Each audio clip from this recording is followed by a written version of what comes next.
Triple I M का ये show eximpreneur, export import preneur, entrepreneur, जहाँ पे एक्सपोर्टर या इम्पोर्टर बन सकते हैं लोग।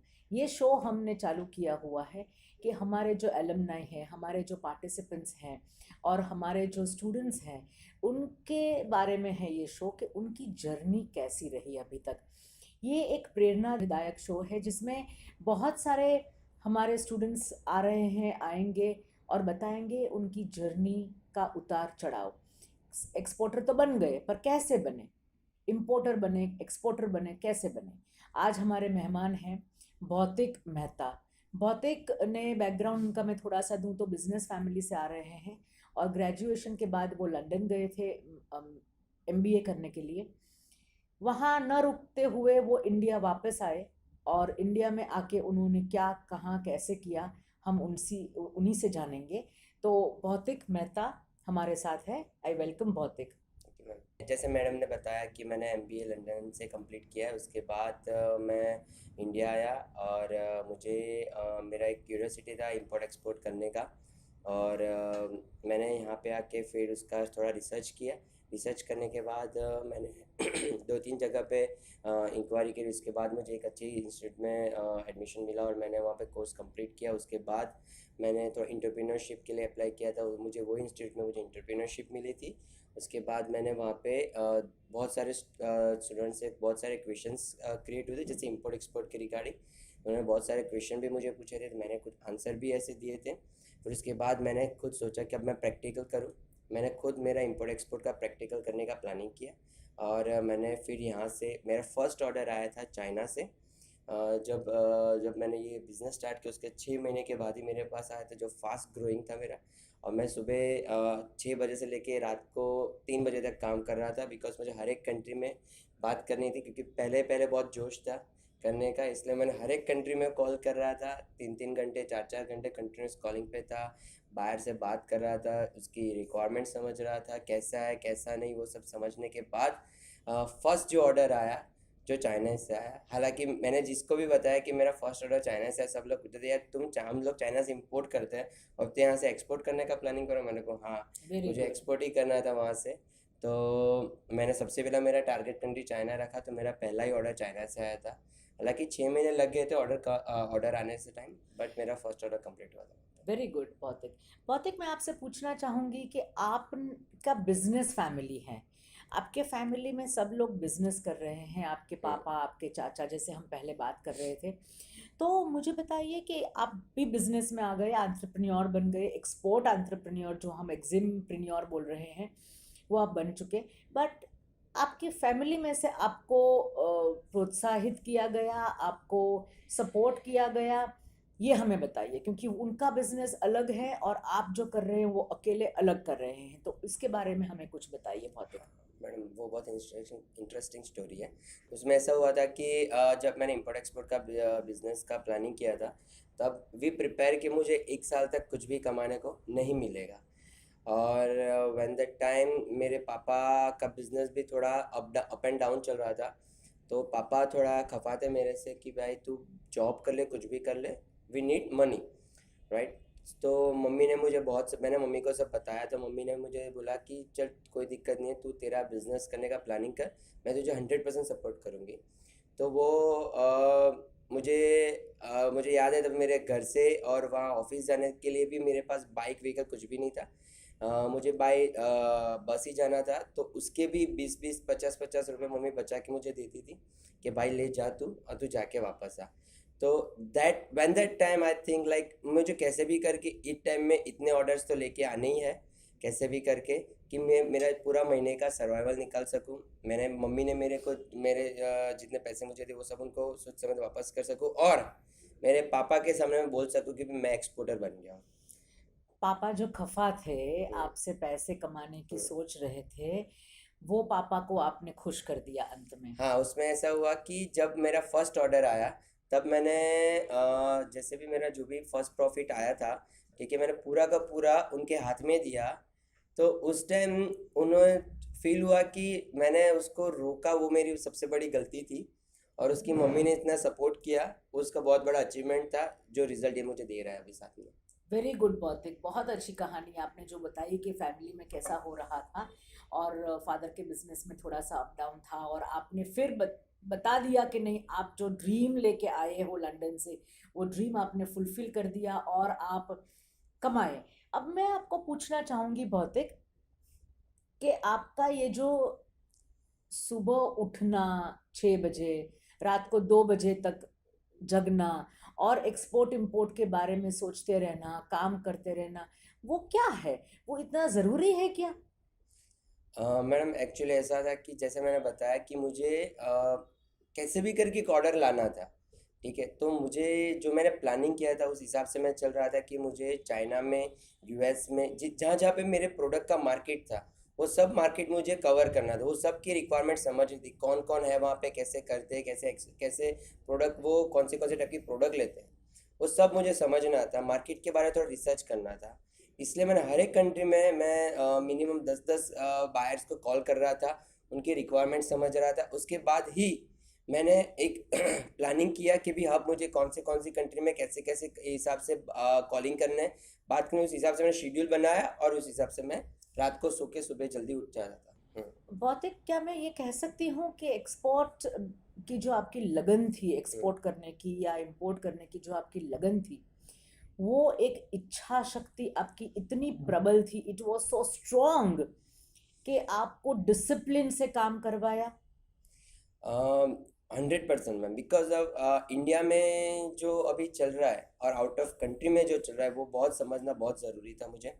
क्योंकि वहाँ की डिसिप्लिन, वहाँ पे कैसे बात करनी है, कौन से टाइम पे कॉल करना है, कौन से टाइम में वो अवेलेबल रहते हैं, वो सब मुझे शेड्यूल वाइज चेक करके ही वो उस टाइम पे ही कॉल करना पड़ता था।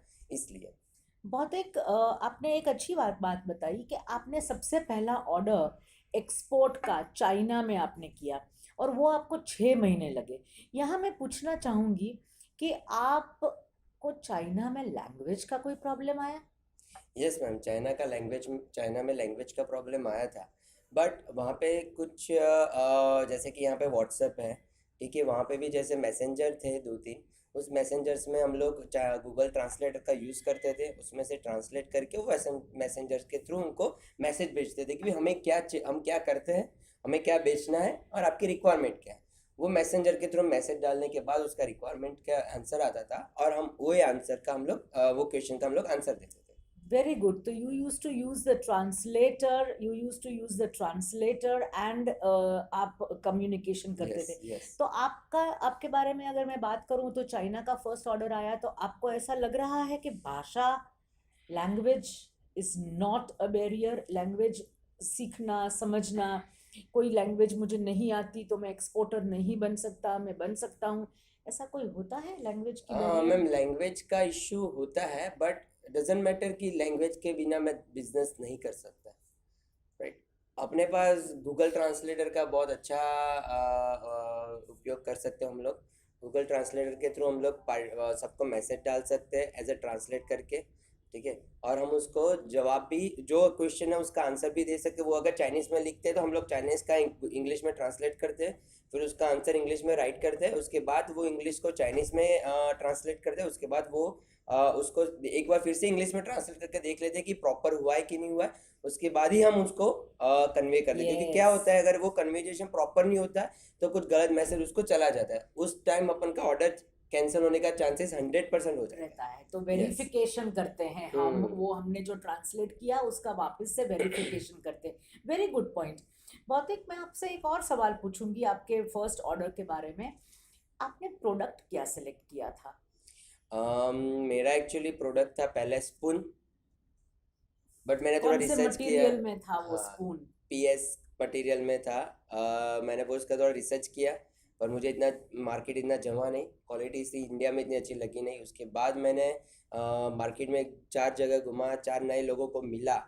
वो मिलने के बाद मुझे पता चला कि इंडिया सबसे बड़ा हब है टेक्सटाइल का। उससे भी सबसे बड़ा गुजरात है जो टेक्सटाइल का रॉ मटेरियल्स बनाते हैं। ऑलराइट। उसके बाद मैंने वो प्रोडक्ट लिया और वो प्रोडक्ट का रिसर्च किया, और उसी हिसाब से वो रिसर्च करने के बाद उसके प्रोडक्ट के जो भी रिलेट इंडस्ट्रीज होती है जो प्रोडक्ट यूज़ करते हैं, वो इंडस्ट्री में मैंने सप्लाई करना स्टार्ट किया, बाहर ढूंढना स्टार्ट किया। ऑलराइट।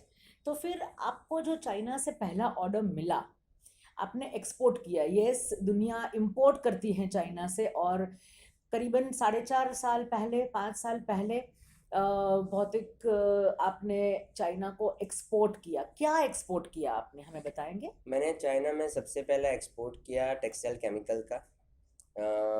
जैसे वेरी गुड। कि वो जो हमारा रॉ मटेरियल्स रहता है वहाँ पे वो लोग यूज़ करते हैं वो टेक्सटाइल केमिकल का, जैसे गुआर गम पाउडर होता है, वो मैंने सबसे पहला एक्सपोर्ट किया था यहाँ से, इंडिया से All चाइना right. में। So I believe कि is it okay to change your products? मैंने सोचा कि प्रोडक्ट एक बार जम गया तो जम गया। आपने स्पून से लेके टेक्सटाइल्स में गए, टेक्सटाइल से लेके टेक्सटाइल के केमिकल्स में गए, और उसके बाद भी कुछ और आपने एक्सपोर्ट किया, मुझे हमारी बात हो रही थी तब। हाँ। तो is it all right to keep changing the products that you want to? Is it मैं जैसे मैंने सीखा है यहाँ पे, जैसे मैंने समझा है ये इंडस्ट्री में, इंपोर्ट एक्सपोर्टिंग इंडस्ट्री में, कि एक ही बार साइकिल सेट करना बहुत ज़रूरी है, वो साइकिल समझना बहुत ज़रूरी है। फिर उसके बाद एक बार साइकिल सेट हो गया, आपका रोटेशन प्रोडक्ट्स एक्सपोर्ट रोटेशन में स्टार्ट हो गया, रेगुलर स्टार्ट हो जा रहा है, उसके बाद you can add on lots of products. All right. Right, but वो रोटेशन प्रॉपर होना ज़रूरी है। रोटेशन मतलब क्या, आप मुझे बताएंगे? हमारे जैसे प्रेक्षकों को जानना ज़रूरी है। ये जो हमारे प्रेक्षक हैं वो बहुत फ्रेश हैं, वो थोड़े से कंफ्यूज्ड हैं कि हम कैसे एक्सपोर्टर बने। बनना है ज़रूर, पर कैसे बने, तो उनको ज़रा बताएंगे कि ये रोटेशन होता क्या है। ज़रूर। जैसे कि मैंने बताया कि मैंने पहले स्पून का स्टार्ट किया था, तो स्पून लेके मैं जब इंडस्ट्री में घुमा था कि भी मुझे ये टाइप की स्पून बनानी है, बायर ने मुझे स्पून भेजी थी, वो स्पून को लेके मैं सब जगह इंडस्ट्री में घुमा था, बट यहाँ पे उस टाइप की स्पून को ही नहीं बनाना था, क्योंकि हमें हमारी प्रोडक्ट सेल करनी थी, बट बाहर की रिक्वायरमेंट समझ के ही उनकी जो प्रोडक्ट है वही हमें उसको देनी थी। एग्जैक्टली, जो बाहर मुझे की बाहर की रिक्वायरमेंट। रिक्वायरमेंट समझ नहीं थी मुझे, तो उसने मुझे यस। बताया कि मुझे ये प्रोडक्ट चाहिए मुझे, तो वही प्रोडक्ट लेके मैं सब इंडस्ट्री में घूमा, बहुत सारा रिसर्च किया। ठीक है, नहीं तो मैं 50 जन को, मैं एक ही दिन में 50 जन को मिलता था कि भाई ऑल मुझे ये राइट। प्रोडक्ट बनानी, ये प्रोडक्ट बनानी, ये प्रोडक्ट। बहुत लोगों ने बताया कि यहाँ मिलेगी, वहाँ मिलेगी, यहाँ जाओ वहाँ जाओ। कुछ लोगों ने ऐसे बोला कि चाइना से इंपोर्ट करके यहाँ पे बेचो, बट मुझे एक्सपोर्ट करना था, इंपोर्ट तो करना नहीं था। इसलिए मैंने वो प्रोडक्ट का रिसर्च करने के बाद मैंने बोला कि बस अभी ये नहीं हो सकता है। ठीक है, तो फिर मैंने, जैसे कि मैं जब जितने नए नए लोगों को मिला था, उन्होंने मुझे सजेस्ट किया कि ये टेक्सटाइल इंडस्ट्री भी बहुत बड़ी इंडस्ट्री है यहाँ पे। ठीक है, और बाय थिंक लाइक मेरे पापा भी उस 3 साल, जब मैंने स्टार्ट किया उससे 3 साल पहले टेक्सटाइल में ही थे, यान का काम कर रहे थे, मेरे अंकल भी कर रहे थे और मेरे चाचू भी कर रहे थे। ठीक है, सब एक ही टेक्सटाइल इंडस्ट्री में थे, तो मैंने उनका सजेशन लिया और उसमें से एक प्रोडक्ट चूज़ की। वो प्रोडक्ट चूज़ करने के बाद मैं मार्केट में घुमा, 10 जन को मिला, नए नए प्रोडक्ट समझे, नई नई क्वालिटी समझी, तब पता चला कि यहाँ पे ये प्रोडक्ट मैन्युफैक्चरिंग होता है और इंडिया ही सबसे बड़ा हब है उसका, गुजरात ही सबसे बड़ा हब है। फिर मैंने प्रोडक्ट पकड़ा, सबसे पहले सप्लायर सोर्स रेडी किया, क्योंकि सप्लायर ही बहुत ज़रूरी है सोर्स रेडी करना, क्योंकि सप्लायर अगर नहीं होंगे आप एक्सपोर्ट नहीं कर सकते। तो क्या आप मर्चेंट एक्सपोर्टर थे, मर्चेंट ट्रेडर? यस, मैं मर्चेंट ट्रेडर था। मर्चेंट ट्रेडर का थोड़ा सा हमें बताएंगे कि हमारे प्रेक्षक जान सके what is merchant trader? Merchant trader like, आपको टेक्सटाइल केमिकल, जैसे कि मेरी गुआरगम प्रोडक्ट में एग्जांपल लेता हूँ गुआरगम प्रोडक्ट का, तो मैंने गुआरगम प्रोडक्ट का जो लिया, उसके बाद मैंने वो प्रोडक्ट लेके मैंने हर एक इंडस्ट्री में घुमा, लाइक टेक्सटाइल इंडस्ट्री में घुमा, यहाँ पे लोकल भी वो सप्लाई होता है और यहाँ पे मैन्युफैक्चरिंग भी होता है। तो मैंने राजस्थान से लेके गुजरात में जहाँ जहाँ मैन्युफैक्चरिंग हो रहा था वहाँ पे सब पे घुमा, किसी की इंडस्ट्री अच्छी चल रही, कोई एक्सपोर्ट कर रहे थे, कोई नहीं कर रहे थे, तो वो सब समझ के फिर मैंने लगा कि मैंने मैन्युफैक्चरिंग में जाने से बेटर है कि मैं इनसे प्रोडक्ट लेके मैं एक्सपोर्ट करूँ। तो मैंने उस हिसाब से एक प्लानिंग किया और मैंने एक सैंपल चाइना में भेजा और चाइना में सैंपल अप्रूव हो गया, और चाइना में सैंपल अप्रूव होने के बाद हमने यहाँ से प्राइस ली। प्राइस लेने के बाद बाहर से पहले, सबसे पहले सप्लायर से टर्म्स फाइनल की, उसके बाद बाहर से टर्म फाइनल की, राइट। क्योंकि हालांकि स्टार्टिंग में अगर बिजनेस करना हो तो पैसे की रिक्वायरमेंट रहती है, तो अगर पहले से सप्लायर की टर्म्स फाइनल कर दो, उसके बाद बाहर की टर्म्स फाइनल करो, तो अपने लिए बहुत इजी रहेगा कि एक्सपोर्ट का ऑर्डर जल्दी से कन्वर्ट करने के लिए, और इतनी टेंशन भी नहीं रहेगा यार पैसे कहाँ से लाएंगे, ये कैसे करेंगे, वो कैसे करेंगे, इतना हेडेक में नहीं रहता है। तो आपको यही सिस्टम पहले सेट करनी है, पहले सप्लायर सेट करो प्रॉपर, सप्लायर में आपका आत्मविश्वास होना चाहिए, सप्लायर को भी आत्मविश्वास होना चाहिए कि भाई कुछ भी होगा ये बंदा मेरा प्रोडक्ट अच्छे से एक्सपोर्ट करेगा और मुझे पूरे के पूरे पैसे देगा। So faith is very important, faith of the supplier and faith of the buyer from another country. However, to summarize, what is a merchant exporter? एक जगह से supplier अपने local market से लेता है और दूसरी कंट्री के बायर को बेचता है. This is the job of a merchant trader और मर्चेंट एक्सपोर्टर. मर्चेंट एक्सपोर्टर हमें बनने के लिए हमें कुछ नहीं करना होता है, हमारे कॉन्टैक्ट्स बढ़ाने होते हैं, हमारे नेटवर्क इस तरफ हमारे देश में सप्लाई के लिए और उस तरफ दूसरे कंट्रीज में बायर के लिए. इससे आगे एक मैं और सवाल भौतिक सर को पूछना चाहूंगी. भौतिक में आपने बोला कि हम टर्म्स सेट करते हैं, तो आपने पेमेंट टर्म्स, आप कह रहे हैं कि उस समय जब आपने एक्सपोर्ट चालू किया तो आपके फादर की कंडीशन, फाइनेंशियल कंडीशन हालांकि ना करे पर थोड़ी सी नरम थी, नाजुक थी. तो अब आपने उस समय पैसे का इंतजाम कैसे किया जो एक्सपोर्ट में लगता है? मैम जैसे मैंने आपको बताया कि मैंने सबसे पहले सप्लाई से टर्म्स फाइनल कर दी. ओके. उसके बाद ही वही टर्म्स लेके मैं बायर के पास गया. ओके. और बायर को भी वही टर्म्स बताई और बायर को वो टर्म्स समझ में आ गई और उसी हिसाब से मैंने ऑर्डर फाइनल किया. तो मुझे यहाँ पे पैसे की मेरे जेब से पैसे निकालने की जरूरत ही नहीं पड़ी. फर्स्ट ऑर्डर वो कैसे हमें समझाइए. आपने एडवांस लिया था बायर से? यस. मैं अभी तक जितना भी ऑर्डर बिजनेस करा, जितने भी ऑर्डर मैंने लिया है, मैं एडवांस लेके ही करता हूँ. मैं बिना एडवांस में किसी को भी पैसे माल नहीं देता हूँ. 5 साल पहले इंडिया में एक्सपोर्टर को एडवांस देना थोड़ा सा अच्छी बात थी 5 साल पहले, पर आज क्या ये मुमकिन है? बायर्स आपको एडवांस 100% देते हैं? 100% एडवांस तो कोई नहीं देता मैम. बायर्स को सबसे पहले अगर हम अपनी जगह पे रखें कि हम बायर्स हैं और सामने वाला सप्लायर है, तो हमें भी अगर वो मांग रहा है कि मुझे 100% एडवांस दो, तो कोई नहीं दे, क्योंकि ट्रस्ट नहीं आता. तो उसको क्या होता है कि हम लोग 30% एडवांस लेते हैं उससे, और 70% पेमेंट जो होता है जब यहाँ से माल निकल जाता है, वहाँ यहाँ से माल निकलने के बाद हमारे पास सब डॉक्यूमेंट्स आते हैं, हम लोग पोस्ट और शिपमेंट डॉक्यूमेंट्स रेडी करते हैं. वो डॉक्यूमेंट जब हम बायर को बेचते हैं कि आपके डॉक्यूमेंट रेडी हो गए, ठीक है, और आपका शिपमेंट यहाँ पे 5 या 10 दिन में पहुँच जाएगा, ठीक है, उस हिसाब से अकॉर्डिंग वो हमारे अकाउंट में 70% पेमेंट डाल देते हैं. उसके बाद यहाँ से हम लोग डॉक्यूमेंट कुरियर करते हैं, क्योंकि पेमेंट की सेफ्टी हमारे लिए भी बहुत ज़रूरी है. इसलिए, और वही पेमेंट की सेफ्टी अगर हमारे लिए, तो हमें रात को चैन से नींद आ सकती है, और सप्लायर को भी वही सेम टाइम हम लोग पेमेंट ट्रांसफर कर देते, तो उसका भी टेंशन क्लियर हो जाता है. इसमें बहुत ज़रूरी है कि हम पेमेंट टर्म्स लिख के रखें, और बहुत ही ज़रूरी है कि पेमेंट टर्म्स हम दोनों पार्टीज की क्लियर रखें ताकि फेथ बनता रहे. What are the chances of repeat orders from the same buyer? बहुत जैसे कि पेमेंट टर्म्स जो फाइनल करने की बात कर रहे हैं, उसमें सबसे पहले रोल आता है क्वालिटी का. अगर क्वालिटी बायर को जो चाहिए वही क्वालिटी हम सप्लाई करते हैं, ठीक है, तो रिपीट ऑर्डर आने के चांसेस 100% रहते हैं. बट अगर हम चाहे कि नहीं, उसको मेरे पैसे, उसने कॉस्टिंग मेरी डाउन कर दी, पेमेंट कम कर दी, मीन्स प्राइस कम कर दिए, तो क्या मैं कॉम्प्रोमाइज़ करके भेजूँ मटेरियल? ठीक है, वो नहीं होना चाहिए. अपने को सप्लायर के ऊपर भी इतना ही फोकस रखना चाहिए कि भाई क्वालिटी कॉम्प्रोमाइज़ हुई तो हम आपको से आगे बिजनेस नहीं करेंगे. तो क्वालिटी कॉम्प्रोमाइज़ नहीं होनी चाहिए, वो पहले ध्यान रखना है. भौतिक भाई ने हमें बताया है कि सबसे पहले हमारी डिसिप्लिन काम आती है, उसके बाद हमारे रिलेशनशिप सप्लायर और बायर के काम आते हैं, उनका फेथ हम में काम आता है, और तीसरी जो चीज़ है वो है क्वालिटी.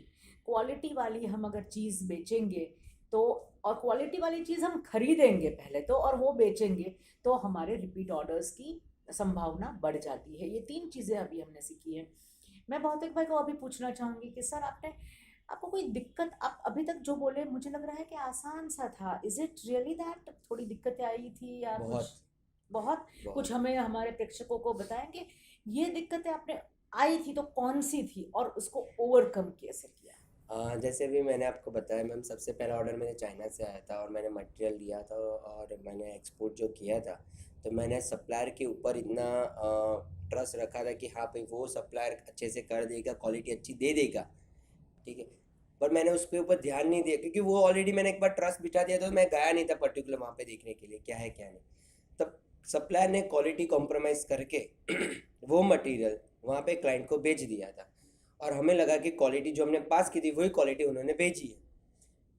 हमने उस पे ट्रस्ट करके दे दिया, हम लोग वहाँ पे खड़े नहीं थे, तो वो क्वालिटी कॉम्प्रोमाइज़ होके गई, तो बाहर मेरे पे चिल्लाया कि तुमने बोला था ये भेजा ये चीज़, ये क्यों हुआ? मैंने सोचा कि मैंने देखा कि हाँ बात तो सही है कि बता ही दिया और गलत ये कैसे चला गया। वो ही लिए उसके लिए मैं तुरंत सप्लायर के वहाँ गया, सप्लायर को बोला ये कैसे हो, बोले कि हमारा मैंने ऐसे किया ही नहीं है, ये हो गया वो हो गया, बच्चे लोगों से गलती हो गई ये हो गया, पर उनकी गलती के कारण मेरा बड़ा ऑर्डर हाथ से निकल गया। इसलिए उसी वो फर्स्ट ऑर्डर जब मैंने कंप्लीट किया, जब मेरे इतने प्रॉब्लम्स आए कि भाई क्वालिटी कॉम्प्रोमाइज़ हो गई है, बाहर चिल्ला रहा है मेरे पे, पेमेंट बाहर ने दे दिया है, बार बोले मुझे पैसे वापस दे दो, ये क्वालिटी नहीं चलेगी नहीं चलेगी। मीनवाइल सबका नसीब ऐसा नहीं होता, मेरा नसीब उस टाइम अच्छा था कि उस टाइम वो क्वालिटी का प्राइस बढ़ गया था और मैंने कम प्राइस में उसको माल दे दिया था। हमने बोला कि हम माल रिटर्न ले लेते हैं, तो उसने मना कर दिया। क्यों? क्योंकि उसको पता था कि क्वालिटी ये प्राइस बढ़ गए, अब मैं वापस दूंगा तो मैं जिससे भी लूंगा उससे डबल पैसे दे के लेना पड़ेगा। ओके। इसलिए उसने वो प्रोडक्ट रख दिया और नेक्स्ट ऑर्डर मुझे बहुत बड़ा डिस्काउंट देना पड़ा उसको, और फिर उसने नेक्स्ट ऑर्डर इश्यू किया और उसके बाद हमने उसका दूसरा एक्सपोर्ट किया। तब मैं खुद वहीं पे खड़ा था, जब माल भरा तब भी वहीं पे खड़ा था, माल पैक हुआ तब भी था, वहाँ से निकला गाड़ी भर के तब भी मैं खड़ा था, वहाँ से फिर आईसीडी अहमदाबाद गया तब भी मैं वहाँ पे गया था कि भाई माल चेंज हो रहा है क्या हो रहा है क्या नहीं। माल प्रॉपर कंटेनर में लोड हुआ, सील किया, उसके बाद ही मैं आईसीडी अहमदाबाद से रात को 11 बजे मैं घर पे आया। ऑल राइट, तो सब पर्सनल सुपरविजन में आपने किया, आपने मस्ट अपना मस्ट मस्ट है वो भी एक चौथी चीज हम जो लर्न कर रहे हैं, सीख रहे हैं। क्वालिटी कॉम्प्रोमाइज ना हो हमारी चीजें। यहाँ पे दो चीजों का हमें ध्यान रखना है, एक तो हमारे प्रोडक्ट का ध्यान रखना है वो सही तरीके से जाए और प्रोडक्ट की सेफ्टी, और दूसरा है पेमेंट की सेफ्टी। ये दोनों चीज़ें हमने भौतिक ने हमें सिखाई हैं आज, वो जो हमें ध्यान में रखनी है। भौतिक में आपका पहला चेक आया तो क्या लगा, कैसा था? द फर्स्ट अचीवमेंट, इतनी बड़ी ये प्रॉब्लम, हादसा हो गया आपसे, तो पहला जब आपको चेक आया क्लाइंट से, बायर से, तो कैसा लगा? लाइक जैसे कि कोई वर्ड्स नहीं उसको बोलने के लिए कि भाई फर्स्ट टाइम पैसे हाथ में आते हैं बाहर के हाथ में। जैसे कि मैंने अभी तक 1 रुपये का भी एक्सपोर्ट नहीं किया था, 1 रुपये भी नहीं था, और सीधा 40-50 लाख सीधे मेरे अकाउंट में क्रेडिट होते हैं।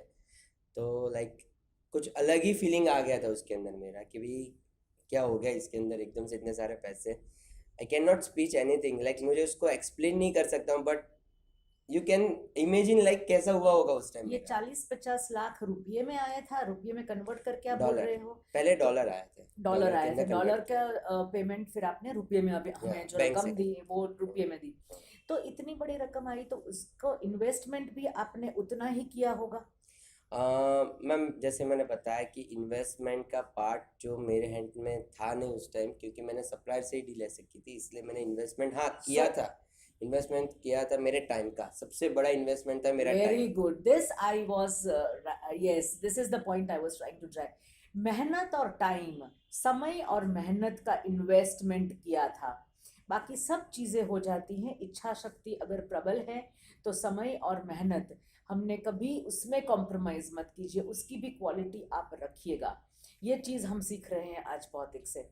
वेरी गुड भौतिक, I am thank you. Extremely happy that हमारे प्रेक्षक, हमारे स्टूडेंट्स, हमारे एलुमनाई ये सब जानेंगे, सुनेंगे और उस हिसाब से आगे काम करेंगे to become a successful export import entrepreneur, eximpreneur. अब हमारा आपका एक क्वेश्चन है कि आपने एक्साइटमेंट हो गई, सब कुछ हो गया, अभी फ्यूचर 5 साल से आप ये काम कर रहे हैं, फ्यूचर में कैसा है आपका, आप क्या करना चाहोगे अभी? फ्यूचर में मैम जैसे मैंने अभी जो प्लानिंग किया था एक्सपोर्ट का, जब फर्स्ट डे से मैंने किया था उसमें थोड़ा थोड़ा इम्प्रूवमेंट होने के बाद, जैसे मैं पहले 50 कॉल करा था, उसके बाद 20 कॉल किया, उसके बाद 30 कॉल किया, राइट। उसके बाद धीरे धीरे मैंने कॉल कम कर दिए क्योंकि मेरे बायर पोटेंशियल होने लगे, मुझे अब क्वालिटी बायर चाहिए थे, वो क्वालिटी के हिसाब से ही मैं काम कर रहा था। तो अभी क्या हो रहा है कि मेरा अभी सिर्फ एक ही फ़ोन करना है, एक मैसेज डालना है, एक मेल डालना है और बायर का तुरंत ऑल रिप्लाई आ राइट, जाता है। जो पहले 100 कॉल्स करते हैं हमारे बच्चे, वो अभी आपको 1 या 2 या 5 कॉल में काम हो जाता है। This is again something which is very good, this is an achievement that इनके बायर्स को इनके ऊपर भरोसा है, इनके प्रोडक्ट की क्वालिटी पे भरोसा है। बहुत और दिस इज, बहुत ज़रूरी आई है वुड सबसे से, पहले। more than money, this is the success, this is the achievement which all of us should aim at। हमें ये अचीवमेंट करनी है। फिर हम चाहे कोई भी प्रोडक्ट बदले, हम चाहे, आपने कितनी प्रोडक्ट्स बदली भौतिक? मैंने एक ही प्रोडक्ट्स बदली, एक ही टाइम अभी प्रोडक्ट्स आप कौन से बदली है। प्रोडक्ट पे काम कर रहे हो? सेम मेरा एक ही प्रोडक्ट अभी टेक्सटाइल केमिकल्स का। आप और कास्य? उसके साथ मैंने हर्बल प्रोडक्ट्स का भी अभी स्टार्ट किया था, उस टाइम भी स्टार्ट किया था हर्बल प्रोडक्ट्स का। उसके बाद मैंने उसको 6 महीने वो ऑर्डर कंप्लीट होने के बाद वापस 6 महीने के बाद मुझे वो, जैसे कि हर्बल प्रोडक्ट का मैंने बताया, वो हर्बल प्रोडक्ट का एक ऑर्डर आया काशियाटोरा सीड्स का, जिसका ऑर्डर मैंने कंप्लीट किया था रायपुर से। Same again China? China, same China. Cassia tora seeds क्या होते हैं, हमारे प्रेक्षक को बताएंगे? वो एक हर्बल टीज होती है जो वो लोग इंडिया से इंपोर्ट करते हैं। इंडिया सबसे बड़ा हब है, बट हालांकि अभी तो कंपटीशन बढ़ गया है, तो अफ्रीका भी आ गया वो फील्ड के अंदर अभी। तो इंडिया और अफ्रीका के बीच में कंपटीशन चल रहा है। तो क्वालिटी ये काशियाटोरा सीड जो होता है वो चाइना लोग कैसे में यूज़ करते हैं, सबसे पहले वो टी, हर्बल टी बनाने में यूज़ करते हैं।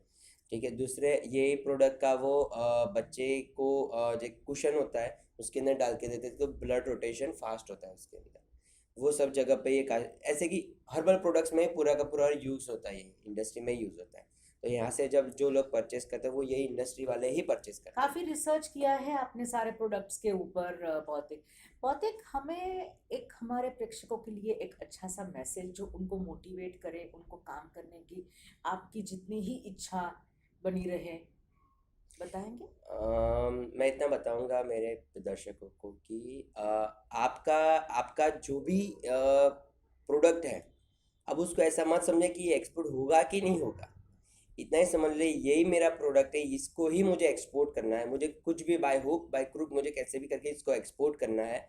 तो उसके पीछे एक प्रॉपर रिसर्च करके, एक प्रॉपर साइकिल बिठा के, प्रॉपर चैनल सेट करना है। सबसे पहले सप्लाई बेस रेडी करो, मार्केट स्टडी करो, मार्केट में सब लोगों को एक बार मिल के आओ, लोकल में मिलो सबसे पहले, उसकी प्रोडक्ट का समझने के बाद ही अब एक्सपोर्ट का जब प्लानिंग करोगे तो मैं डेफिनेटली बता रहा हूँ मैक्सिमम 3 या 4 महीने आपका ऑर्डर आपके हाथ में होगा। पेमेंट टर्म्स क्लियर होनी चाहिए, क्वालिटी क्लियर होनी चाहिए, बायर की रिक्वायरमेंट क्लियर होनी चाहिए। ये 3 चीज़ क्लियर हो गई, that means you are the exporter. भौतिक भाई, 3 से 4 महीने में हो जाता है एक्सपोर्ट या कभी लंबा टाइम लगता है, कैसे होता है ये? Depends on your product. ये ऐसा प्रोडक्ट है मैम कि किसी को 2 वीक में भी ऑर्डर आ सकता है, किसी को 6 महीने में भी ऑर्डर आ जाए, किसी को 2 साल भी लगते हैं ऑर्डर आने में। बट मैं इतना बता दूंगा कि भले जितना टाइम लगे, बट एक बार सेट होगा, एक ऑर्डर आने में जितना टाइम लगेगा दूसरा ऑर्डर आने में इतना टाइम नहीं लगता नहीं है। लगेगा, यस। ये बहुत जरूरी है। Very important point. पहली एक बार ऑर्डर के लिए ही आपको इतनी मेहनत करनी है, दूसरे ऑर्डर के लिए आपको इतनी मेहनत करने की नहीं, जरूरत ही नहीं है, जरूरत ही क्योंकि नहीं। आपकी साइकिल सेट हो गई होगी उस टाइम। और Very आपकी good. जो भी इन्वेस्टमेंट हुआ होगा वो अगर 6 महीने हुआ, 7 महीने हुआ, 10 महीने हुआ या 12 महीने हुआ कि 2 साल हुआ, वो पूरा इन्वेस्टमेंट एक ही ऑर्डर के अंदर आपको क्लियर हो जाएगा, वापस मिलेगा। हाँ। मैं बहुत ही सहमत हूँ भौतिक सर की बात सुन के कि पहले ऑर्डर में जितना टाइम लगता है उतना दूसरे ऑर्डर में नहीं लगता, नंबर 1। नंबर 2, हमें पूरा रिसर्च, हमें अपनी ये चेयर, अपनी ये टेबल कुर्सी के से कंफर्ट जोन से बाहर निकलना है। हमें रिसर्च करना है फिजिकली मार्केट में जाके भी, और हमें बहुत रिसर्च करना है।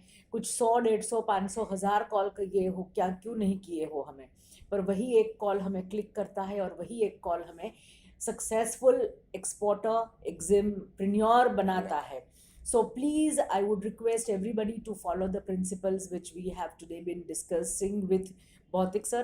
And thank you for being with us, Bhautik. And it's our pleasure to have you here. Thank you so much. Thank you so much. Thank you.